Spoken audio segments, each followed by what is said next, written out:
נראה שוב את האירועים הבולטים של המשחק הזה. מחצית ראשונה לא ממש טובה, לא הרבה אירועים. גילי ורמוט שמה עם הניסיון הראשון שלו, גם ברק יצחקי בתוך הרחבה שמה בועט כדור על כל שחקני ההגנה. ארמלי משתעשע ועושה את הפעולה שלו בצורה איטית מדי, ולכן גם לא מצליח להגיע לבעיטה. גם הסרבים הגיעו להזדמנות שלהם. פה את החלוץ שלהם, מספר 9, סיקימיץ' עם הנגיחה הזאת, וחואן פבלו עודף. מחצית שנייה מכבי עם הרכב הרבה יותר חזק, יותר שחקני הרכב.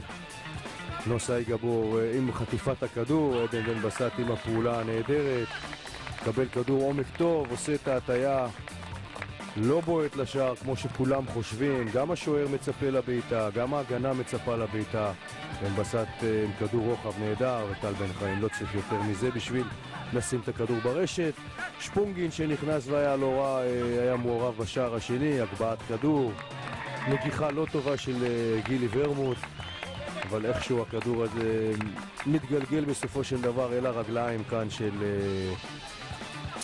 עדן בן בסט, שבסיבוב נעזר שם באחד משחקני ההגנה ומעלה את מכבי תל אביב 2-0. בן בסט שהיה פעיל מאוד וחד, נוגח כאן כדור מסוכן שכמעט הופך ל-3-0.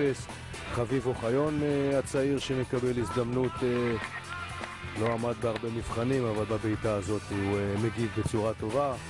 מיטרוביץ' עם כדור חופשי נחמד, אבל לא יותר מזה. ועדן בן בסט מקבל פה פנדל גבולי, שלא ממש מפריע לנו שהוא מקבל אותו, והוא גם מעלה את מכבי תל אביב ל-3-0, תוצאת הסיום.